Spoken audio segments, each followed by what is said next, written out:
a workstation that we made for one of our customers who's in the medical field. Their problem was that all of their workstations were made out of wood, and seeing as the samples that they're going to be using and working with on the workstation are transported in coolers and in ice, and naturally are exposed to humidity, moisture, condensation, and mold were problems for this manufacturer. This is an ESD station, so electrostatic dischargeable station. All of our components that we've used on this station are ESD rated.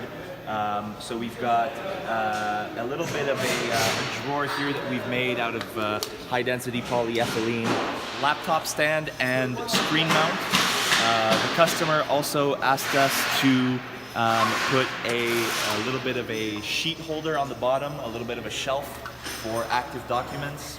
We also made the screen and laptop mount swivel so they can place it any way they want it.